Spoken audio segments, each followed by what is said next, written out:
Câmeras fotográficas, óculos de grau, lentes de contato, dispositivos de projeção, entre outras maravilhas tecnológicas ligadas à luz, todas estas grandes invenções da humanidade só se tornaram possíveis graças aos esforços acumulados de muitos cientistas ao longo da história.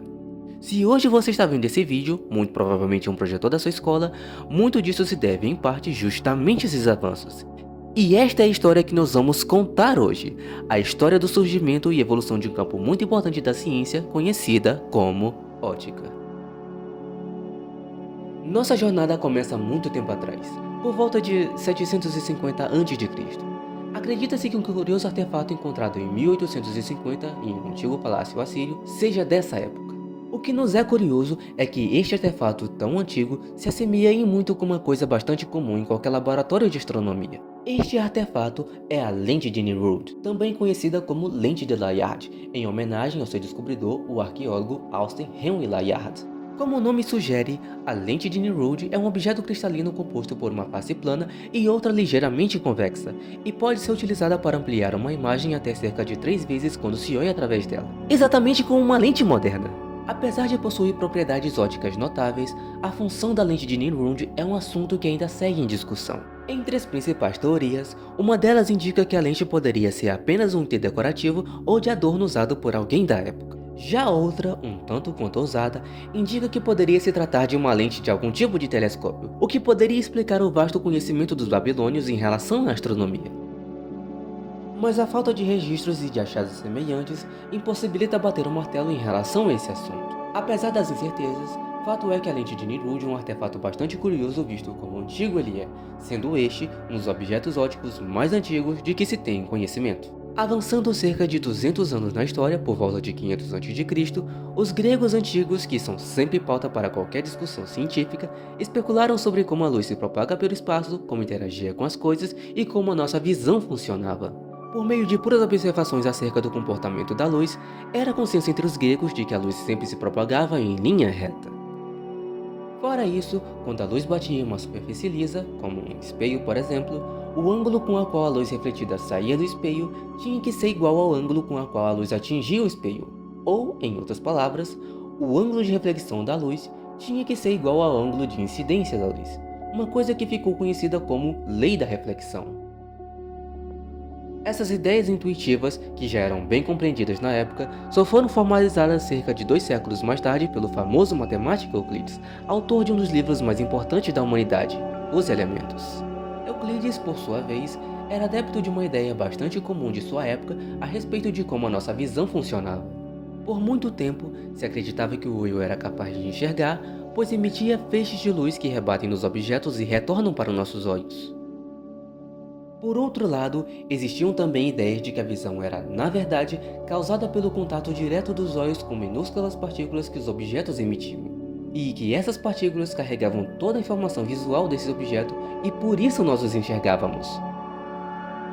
Mas claro, também existiam pessoas que contrariavam completamente essas ideias, como Aristóteles, por exemplo, que consideravam absurdo todas essas ideias. Para ele, não fazia sentido algum imaginar que a luz emitida pelos olhos poderia alcançar até mesmo as estrelas tão distantes do céu, nem mesmo que supostas partículas minúsculas, que supostamente transportavam informação visual das coisas, poderiam ser responsáveis pela visão. Essa pauta continuou em aberto durante muito tempo e não havia uma forma realista de discernir quem estava certo e quem estava errado. Mas, apesar de não haver um consenso a respeito de como a visão funcionava, as contribuições dos gregos para a ótica não pararam por aí. Por volta de 100 d.C., era onde Alexandria realizava estudos a respeito da reflexão da luz nos espelhos.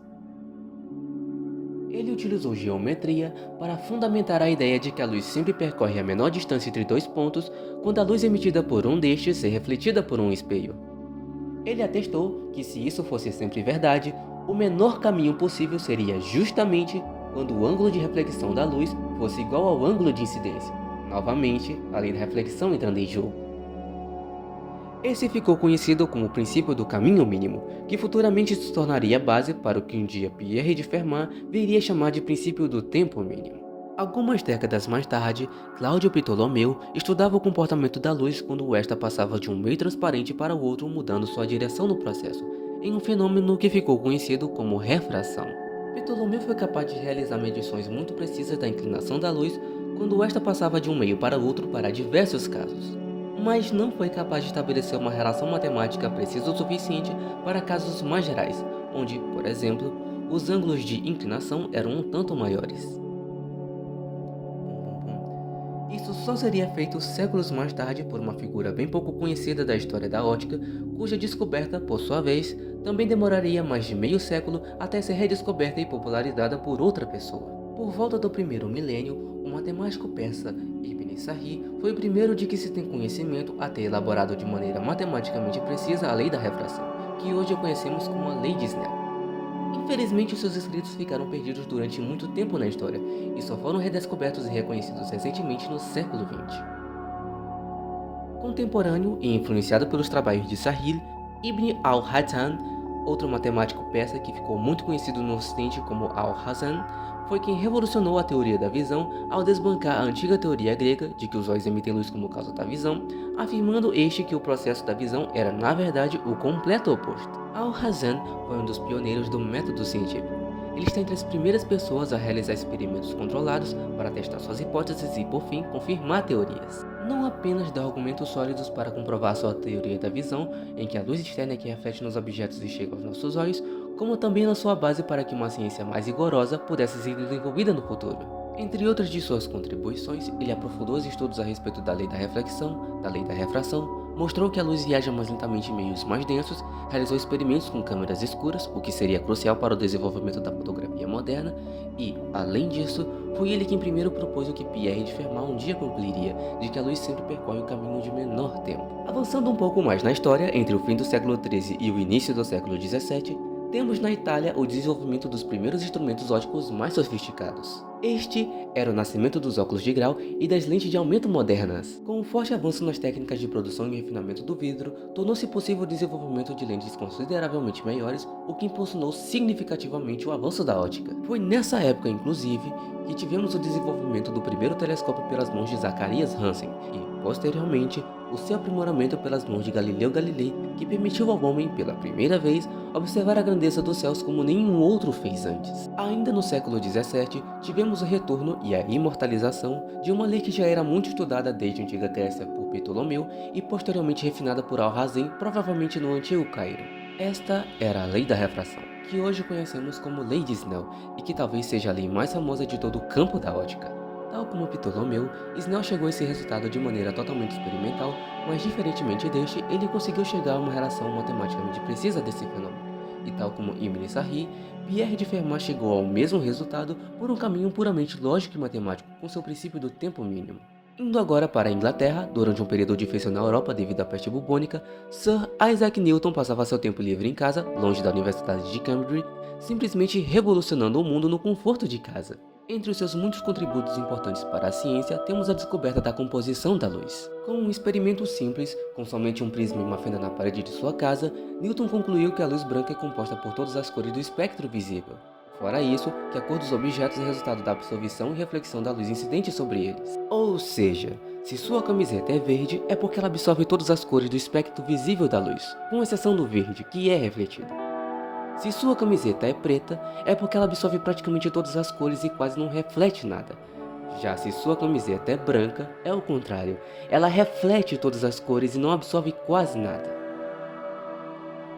Ainda sobre a luz, Newton acreditava que a luz era composta por pequeníssimas partículas que viajam sempre em linha reta.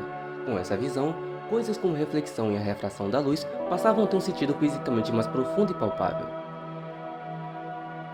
Por outro lado, com essa abordagem a respeito da luz, existia um fenômeno recentemente descoberto que não podia ser explicado por isso. Este era o fenômeno da difração, descoberto por Francesco Maria Grimaldi. Ele notou o comportamento estranho da luz quando esta passava por pequenos orifícios. A partir de experimentos realizados num quarto bem escuro, Grimaldi observou que a soma projetada de pequenos objetos tinham bordas muito borradas como iluminadas por aqueles feixes.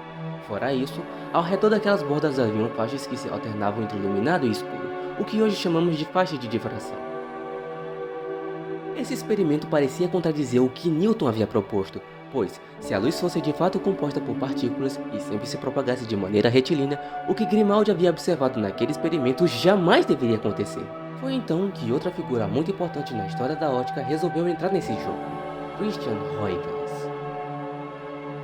Influenciado pelos experimentos de Grimaldi, Huygens propôs uma teoria sobre a luz que era capaz de explicar aquele fenômeno.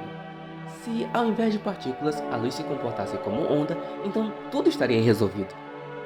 E este foi o estopim para uma guerra tão lendária quanto foi a Guerra do Cálculo, pois, afinal, a luz é partícula ou é onda? Na verdade, não houve guerra nenhuma, e a ideia do Newton prevaleceu na época porque ele era modinha.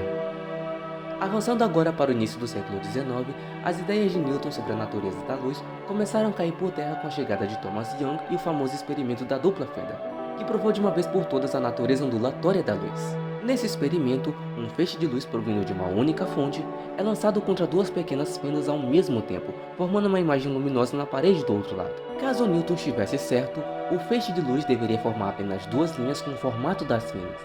Mas esse não foi o caso. A imagem formada, na verdade, foi um padrão de faixas que se alternavam entre iluminado e escuro, um padrão que hoje conhecemos como padrão de interferência, e que só acontece com ondas. Uma década mais tarde, Augustin Jean Fresnel formalizou a teoria ondulatória da luz e usou os resultados para prever um fenômeno conhecido como mancha de Poisson, onde é possível observar um ponto de luz no centro de uma sombra. Até aqui deu para notar como a ótica e a ondulatória são conceitos bastante interligados.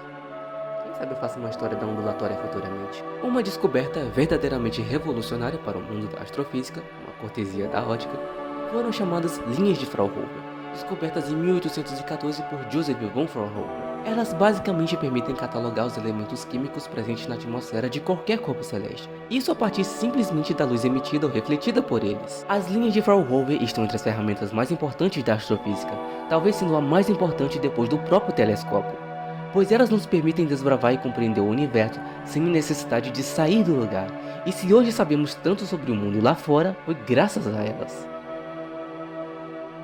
Avançando para o início do século XX e nos aproximando do fim dessa fabulosa jornada, temos ele, aquele que é sinônimo e maior símbolo de inteligência da humanidade. O ET, tô brincando. Albert Einstein. Recuperando as ideias de Newton de que a luz era composta por partículas, Einstein descreveu um fenômeno conhecido como o efeito fotoelétrico, onde elétrons são arrancados de um determinado material quando expostos à radiação eletromagnética. Sua revolução estava no fato de que esse efeito só se explicaria caso a luz pudesse se comportar como um fluxo de partículas discretas, o que hoje conhecemos como fótons. Isso não só colocou as ideias de Newton de volta na jogada, como também imortalizou o conceito de onda-partícula e lançou as bases para o desenvolvimento do que mais tarde ficou conhecido como física quântica. E não tem nada de misticismo nisso, e para de ficar ouvindo esses papos de coach quântico. Entre a metade do século XX e o início do século XXI, o primeiro laser funcional à base de rubi é criado por Theodor Neumann. E esse foi um marco importantíssimo na história da ótica, pois, além de te permitir importunar o seu vizinho e derrubar aviões, o laser teria uma série de aplicações que vão desde a medicina até a comunicação. E falando em comunicação, é em 1966 que a fibra ótica é inventada por Charles Kahl e George Hawken, conectando assim as pessoas do mundo todo através de um sistema de altíssima velocidade. E aqui chegamos ao final dessa bela jornada pela história da ótica. É claro que não deu para varrer todos os acontecimentos, mas é bom que isso fica como um estímulo para quem queira conhecer mais dessa área tão presente nas nossas vidas. Bom, eu deixo vocês por aqui. Muito obrigado e até a próxima.